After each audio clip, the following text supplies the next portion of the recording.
دنیا بھر میں صحافی، فوٹوگرافر اور کیمرامین تشدد، اغوا اور قتل کے لیے آسان ترین ہدف سمجھے جاتے ہیں۔ ان تک رسائی بہت آسان اور ان پر تشدد کرنا، انہیں اغوا کرنا اور انہیں قتل کرنا بہت زیادہ مشکل نہیں ہوتا، جبکہ صحافی کو ذہنی اذیت دینے اور اسے اعصابی طور پر ٹارچر کرنے کے لیے آج کل ایک نیا سلسلہ جاری ہے، جس کے تحت کسی بھی رپورٹر، فوٹوگرافر یا کالم نویس کو ملازمت سے برخاست کروا دیا جاتا ہے، جس سے اس کا معاشی اور اقتصادی قتل ہو جاتا ہے۔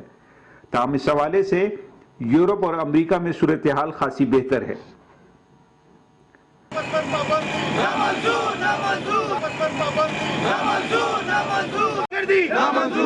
میری اطلاع کے مطابق اب تک پورے پاکستان میں 300 کالمسٹ جو ہے نا ان پہ بین لگایا گیا ہے۔ اسی طرح رپورٹرز کے اوپر بھی جو ہے وہ پریشر ہے۔ جو آواز بلند کرتے تھے، پبلک کی بات کیا کرتے تھے، ان کو دبانے کے لیے ان پر مختلف قسم کے مقدمات درج کیے گئے، اور اس کا مقصد تھا کہ آپ ان لوگوں کو ہراسمنٹ کریں، ان کو ہراساں کرنے کا مقصد یہ تھا کہ وہ جو بات پبلک کی بات ہو وہ نہ کر سکیں، اور جو گورنمنٹ کے خلاف بات کی جاتی تھی وہ سلسلہ بند کیا جا سکے۔ ابھی آپ نے حال ہی میں ایک بل بھی جو گورنمنٹ نے پاس کیا ہے پارلیمنٹ نے، وہ بھی دیکھا ہوگا کہ آپ اگر کسی ادارے کے خلاف کوئی بات کرتے ہیں تو آپ کو 2 سال کے لیے سزا اور 5 لاکھ روپے جرمانہ ہے۔ تو یہ کسی بھی مہذب معاشرے میں ایسی قطعاً ایسی سزائیں نہیں ہوتی ہیں، کیونکہ آپ نے دیکھا کہ جو کلنگز ہو رہی ہے وہ جرنلسٹوں کی ہو رہی ہیں، جرنلسٹوں کو معاشی طور پر کمزور کیا جا رہا ہے، جرنلسٹوں پر مقدمات درج کروائے جا رہے ہیں، جرنلسٹوں کو نوکریوں سے نکالا جا رہا ہے۔ جو حکومت کے خلاف بات کرتا ہے وہ کوئی اینکر ہے یا کوئی ورکنگ جرنلسٹ ہے، رپورٹر ہے، اس کو اس کے مالک سے یا پھر اس کو انفارمیشن منسٹری سے یا پھر PIO سے اسے ہراس کیا جاتا ہے۔ اگرچہ پاکستان کے اطراف کے ملکوں یعنی بھارت، بنگلہ دیش، افغانستان، ایران اور بڑی حد تک چین میں بھی صحافیوں کے ساتھ حکومتوں اور خفیہ اداروں، مذہبی اور سیاسی جماعتوں کا سلوک کوئی بہت زیادہ اچھا نہیں، لیکن صحافیوں پر تشدد، اغوا، قتل اور ان کے معاشی قتل عام کے حوالے سے پاکستان خطے کے تمام ملکوں میں سبقت لے جا چکا ہے۔ میں نے پورا دور دیکھا ضیاء الحق کا، پورا دور دیکھا ایوب خان کا۔ میں نہیں سمجھتا کوئی ایسی پارٹی جو جابر سے جابر حکومت نے یہ حل کیا ہو جو یہ لوگ کر رہے ہیں۔ Journalists from Pakistan's tribal regions protested in Peshawar to condemn the killings of 2 fellow journalists in November. The 2 reporters, Zaman Mahsood and Hafizur Rahman, were both shot by unidentified gunmen in separate attacks. The U.S. Committee to Protect Journalists ranks Pakistan among the world's most dangerous countries for the media. اگر صرف 1992 سے 2020 تک کا ہی data لیا جائے تو پاکستان میں 131 سے زائد صحافیوں کو قتل کیا جا چکا ہے، جن میں ٹارگیٹڈ قتل کیے جانے والے صحافیوں کی تعداد 61 کے قریب ہے، جبکہ باقی صحافی بم دھماکوں اور دیگر حادثات میں مارے گئے۔ اس کے علاوہ معاشی طور پر قتل کیے جانے والے صحافیوں کی تعداد سینکڑوں میں بتائی جاتی ہے۔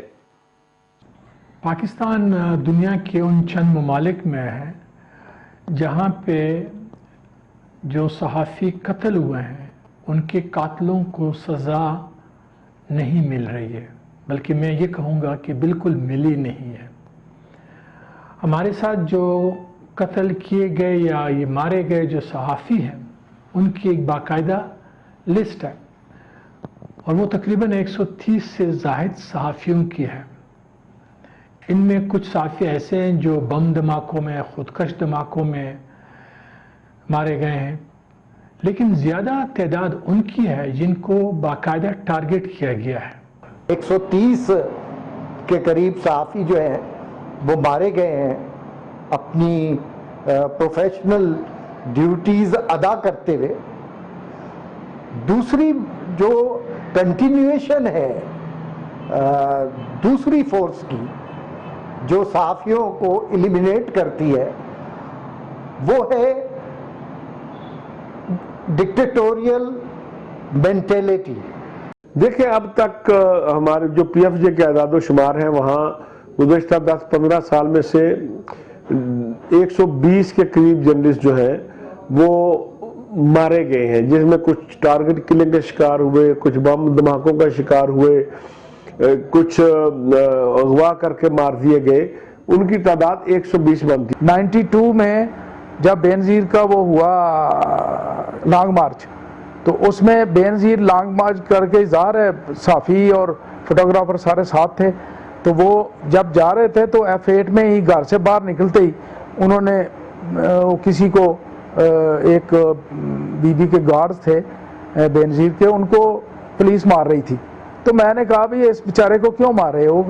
انہوں نے اس کو چھوڑ کے مجھے مارنا شروع کر دیا، اور پیچھے اس وقت کا SSP جو تھا اسلام آباد کا، اگر کہتے تو نام بتا دیتا ہوں، انہوں نے کہا کہ یار یہ جو فوٹوگرافر ہے اس کے 5-7 اسے لگاؤ. تو انہوں نے پھر 5-7 کیا لگانی تھی، انہوں نے میری جو لیفٹ ہینڈ آپ دیکھ رہے ہیں نا، لیفٹ لیگ، اس پہ جو مسئلہ ہوا ہے یہ اسی وقت ہوا تھا. تو ایسے لوگ جو انٹرنیشنل اداروں سے وابستہ ہوتے ہیں، جن کے روٹس ہیں پاکستان کے بڑے صحافیوں کے ساتھ، پاکستان کے بڑے میڈیا اداروں کے ساتھ، ان کے کیسز اچھل جاتے ہیں، ان کے لیے مظاہرے بھی ہو جاتے ہیں، ان کے لیے ریلیز بھی ہو جاتی ہیں، ان کے لیے انٹرنیشنل آرگنائزیشنز آواز بھی اٹھا لیتی ہیں. لیکن بہت سارے درجنوں افراد ایسے ہیں کہ جن کو تھریٹس اور اس قسم کے واقعات ہوتے رہتے ہیں، پتہ بھی نہیں چلتا کہ کیا ہوا ہے. اس ملک میں 2 طرح کی کلنگز ہو رہی ہیں، ایک اسٹیٹ ایکٹرز کی طرف سے اور ایک نان اسٹیٹ ایکٹرز کی طرف سے. دونوں ہی اس میں ملوث ہیں. اسٹیٹ ایکٹرز جو ہیں وہ ان کے مفادات کچھ اور ہیں، وہ ان کی یہ کوشش ہے کہ فریڈم آف ایکسپریشن پہ کسی طرح جو لوگ زیادہ کھل کے بولتے ہیں ان کو دبایا جائے، آواز دبائی جائے ان کی، اور وہ آوازیں نہ نکلیں جو ڈیسیڈنٹ آوازیں ہوتی ہیں، جو مخالفت کی آوازیں ہوتی ہیں. پاکستان میں ہر دور میں اظہار رائے کی آزادی مشکل حالات سے دوچار رہی ہے. یہ سلسلہ قیام پاکستان کے فوراً بعد سے شروع ہوا کہ جب لیاقت علی خان نے محترمہ فاطمہ جناح کے پریس سے بات کرنے اور تقریر پر پابندی لگائی، جبکہ صحافی بھی پاکستان کی ابتدا ہی سے عطاب کا شکار رہے ہیں.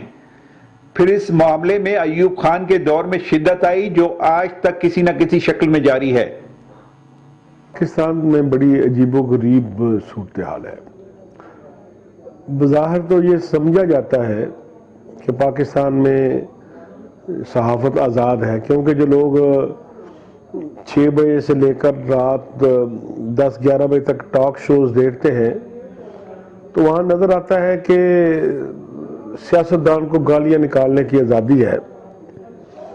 اور جب وہ لوگ سمجھتے ہیں کہ ایک former prime minister, sitting prime minister, chief ministers, political parties کے سربراہ، ان کو عام آدمی بھی گالیاں دے رہا ہے تو وہ سمجھتے ہیں کہ پاکستان میں صحافت آزاد ہے. حالانکہ پاکستان میں 70% علاقے ایسے ہیں جہاں آپ آزادانہ طریقے سے خبر نہیں دے سکتے.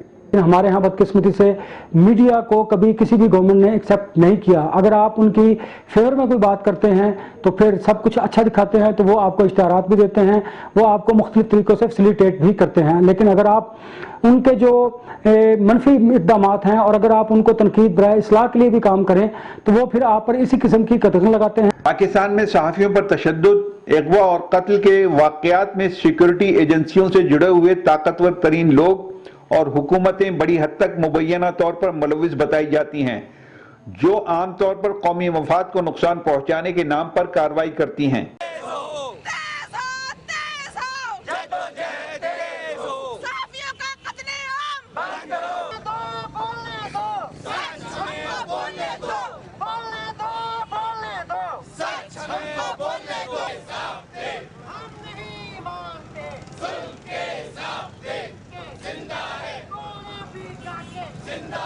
اپنے اس عمل میں حکومتیں اور ادارے صفائی کا اس حد تک خیال رکھتے ہیں کہ کبھی پکڑائی نہیں دیتے، لیکن صحافیوں کے خلاف جو کچھ ہوتا ہے قومی مفاد کو نقصان پہنچانے کی بنیاد پر ہی ہوتا ہے. میرے خیال میں پہلے تو یہ طے کرنا ہے کہ قومی مفادات کیا ہیں. میری نظر میں قومی مفادات بڑے واضح طور پہ لکھے گئے ہیں ہمارے آئین میں، اور وہ ہے قانون کی بالادستی اور جمہوری طرز حکومت.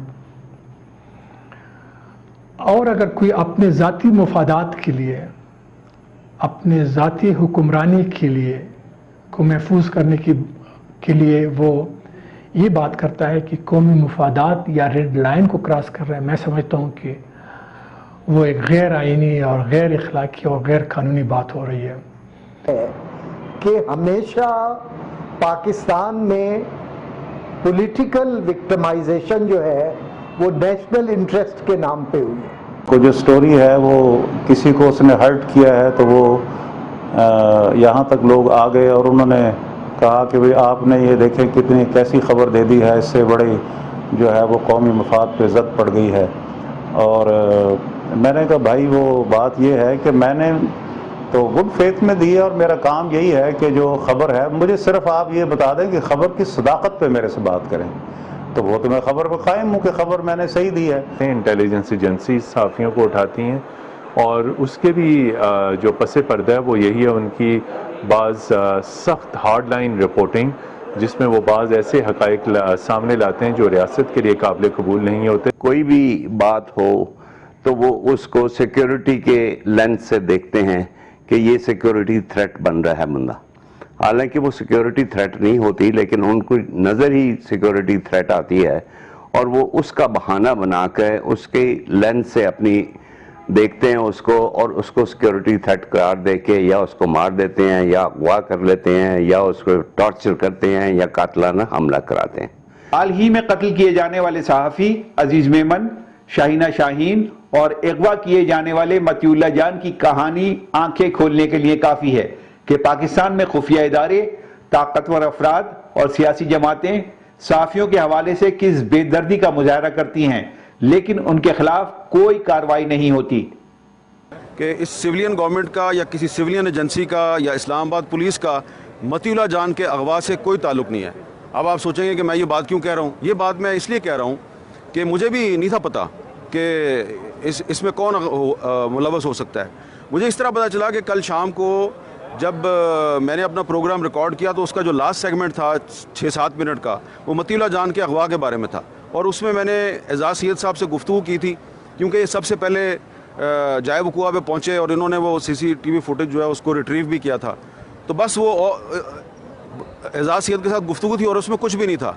لیکن جب میرا پروگرام چلا تو پہلے اس کا انٹرو جو ہے جس میں مطیع اللہ جان والا پارٹ تھا پہلے وہ ایڈٹ ہو گیا، اور اس کے بعد مجھے پتا چلا جی کہ اس میں آگے بھی ایڈیٹنگ ہو رہی ہے.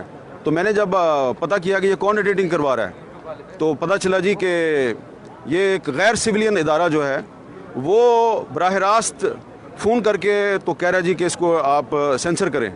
تو ظاہری بات ہے پھر مجھے تو کلیئر ہو گیا کہ اس میں کوئی سویلین ادارہ ملوث نہیں ہے اور وہی لوگ ہیں جن پر پہلے بھی الزام لگتا ہے. اسٹیبلشمنٹ سمپل از دس کہ اسٹیبلشمنٹ ہے، وہ یہ ان کے قابو سے نکل رہا تھا، انہوں نے اس کو اٹھایا اور لے گئے اور ایک چکر لگوا کے ایک جگہ پہ لے گئے، پھر چھوڑ دیا کیونکہ پریشر بن گیا تھا جرنلسٹ کمیونٹی کا. یہ جو ابھی جو SCCP کا گوندل کا لڑکا ہے ڈپٹی ڈائریکٹر، اس کو ہمارے پاس شواہد موجود ہے کہ اس میں اس کو اغوا کرنے میں پولیس شامل تھی.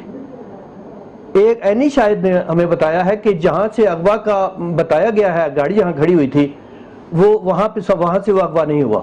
اغوا پولیس کے پولیس کے SHO نے نکالا اسے گاڑی میں سے اور دوسری گاڑی میں ڈالا جو وہ لے کے چلے گئے، کیونکہ وہ نہیں چاہتے کہ کیمروں میں وہ آئیں اور وہ کیمروں میں آ کے. سرکاری آدمی کو اغوا کرنے کے کیا مقاصد ہو سکتے ہیں؟ سرکاری یا غیر سرکاری، جو ان کے خلاف اٹھے گا، ان کی مزاج کے خلاف بولے گا. وہ اس کے خلاف جا رہا تھا حکومت کے؟ نہیں، وہ نورانی والا معاملہ تھا، حکومت کے خلاف نہیں، نورانی والا معاملہ تھا. ان کو شک تھا کہ نورانی نے ان سے رابطہ کیا ہے تو کچھ باجوہ صاحب کے بارے میں اس نے کوئی معلومات حاصل کی ہیں.